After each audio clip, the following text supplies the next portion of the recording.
Hi friends, అందరికీ నమస్కారం. Welcome to my channel. ఈరోజు మన ఛానల్లో మరొక కొత్త రెసిపీ వచ్చేసి బ్రెడ్తో ఒక మంచి రెసిపీని ఏ విధంగా చేయాలో చూద్దామండి. అలాగే ఫ్రెండ్స్, వీడియోస్ని ఫస్ట్ టైం చూస్తున్న వాళ్ళందరూ కూడా ప్లీజ్ సబ్స్క్రైబ్ చేసుకోండి. అలాగే ఫ్రెండ్స్, పక్కనే ఉన్న బెల్ బటన్ని నొక్కండి. నేను పెట్టే ప్రతి వీడియో కూడా మీకు నోటిఫికేషన్ ద్వారా వస్తుంది. ఇప్పుడు బ్రెడ్తో ఒక మంచి రెసిపీని ఏ విధంగా చేయాలో చూసేద్దాం. ముందుగా ఒక చిన్న మిక్సీ జార్ తీసుకొని కొంచెం కొత్తిమీర, కొద్దిగా పుదీనా వేసుకొని, అలాగే ఒక పచ్చిమిర్చి ఈ విధంగా చిన్న ముక్కలుగా కట్ చేసుకొని వేసుకోవాలి. శుభ్రంగా వాటర్తో కడిగిన కొంచెం కొత్తిమీర, కొద్దిగా పుదీనా, ఒక పచ్చిమిర్చి ఈ విధంగా చిన్న ముక్కలుగా చేసుకొని వేసుకోవాలి. అలాగే ఒక 4-5 వెల్లుల్లి రెబ్బలు కూడా వేసుకోవాలి. ఈ విధంగా వేసుకున్న తర్వాత మిక్సీ జార్ మీద మూత పెట్టుకొని మెత్తగా గ్రైండ్ చేసుకోవాలి. గ్రైండ్ చేసుకున్న దాన్ని పక్కకు పెట్టుకోవాలి. తర్వాత ఒక ప్లేట్ లేదా ఒక బౌల్ తీసుకొని అందులో ఒక 3 టీ స్పూన్ల వరకు పెరుగును వేసుకోవాలండి. తర్వాత 1 టీ స్పూన్ వరకు చిల్లీ ఫ్లేక్స్ వేసుకోవాలి. దీనిలో కొంచెం సాల్ట్ వేసుకోవాలి. ఒక పావు టీ స్పూన్ వరకు మిరియాల పొడి కూడా వేసుకోవాలి. అదేవిధంగా ఇప్పుడు మనం గ్రైండ్ చేసుకొని పెట్టుకున్న పుదీనా, కొత్తిమీర, పచ్చిమిర్చి పేస్ట్ను కూడా వేసుకొని స్పూన్తో ఒకసారి బాగా కలుపుకోవాలండి.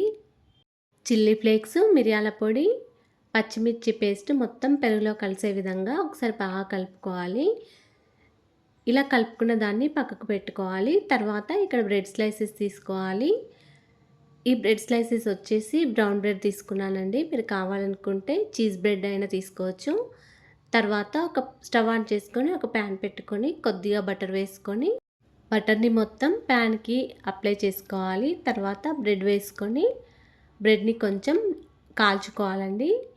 ఈ విధంగా రోస్ట్ చేసుకోవాలి. మళ్ళీ పైనుండి కొద్దిగా బటర్ వేసుకొని 2 సైడ్లకి కొంచెం రోస్ట్ చేసుకోవాలి. పక్కన ఇంకో బ్రెడ్ని కూడా వేసుకొని రోస్ట్ చేసుకోవాలి. ఈ విధంగానే అన్ని బ్రెడ్స్ని కూడా రోస్ట్ చేసుకోవాలండి. అన్ని బ్రెడ్లను కూడా 2 సైడ్లకి కాల్చుకున్న తర్వాత ఒక్కొక్క బ్రెడ్ను తీసుకొని మనం ప్లేట్లో పెట్టుకున్న పెరుగు మిశ్రమంలో కొద్దిగా లైట్గా డిప్ చేసినట్లు చేసి మళ్ళీ ప్యాన్పై వేసుకొని బటర్ వేసుకోవాలి. పైనుంచి ఒక సైడ్కి కొంచెం కాలిన తర్వాత మళ్ళీ ఇంకో సైడ్కి కాల్చుకోవాలి.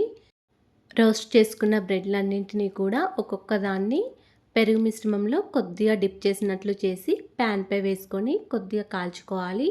పైనుంచి బటర్ వేసుకొని కాల్చుకోవాలండి. చాలా రుచికరంగా ఉంటుంది.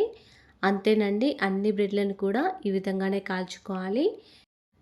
ఈ విధంగా రోస్ట్ చేసిన బ్రెడ్లన్నింటినీ కూడా మనం ఉదయం బ్రేక్ఫాస్ట్లోనైనా లేదా ఈవినింగ్ స్నాక్స్ అయినా తినేయచ్చండి. ఈ బ్రెడ్లు అయితే చాలా సాఫ్ట్గా, చాలా రుచికరంగా ఉన్నాయండి. మీరు కూడా ఇలా ఒకసారి ట్రై చేసి చూడండి. ఎప్పుడైనా ఇంట్లో బ్రెడ్ ఉన్నప్పుడు మనకి ఉత్త బ్రెడ్ తినబుద్ధి కానప్పుడు ఈ విధంగా ఒకసారి ట్రై చేసి చూడండి. ఈ విధంగా బ్రెడ్ రోస్ట్ చేసుకొని సాస్ పెట్టుకొని తింటే చాలా రుచికరంగా ఉంటుంది. అలాగే ఫ్రెండ్స్, ఈ వీడియో కనుక నచ్చినట్లయితే ఒక లైక్ చేయండి అండ్ షేర్ చేయండి. మా ఛానల్ని ఇంతవరకు సబ్స్క్రైబ్ చేసుకోకపోతే సబ్స్క్రైబ్ చేసుకోండి ఫ్రెండ్స్. Thanks for watching. ధన్యవాదములు.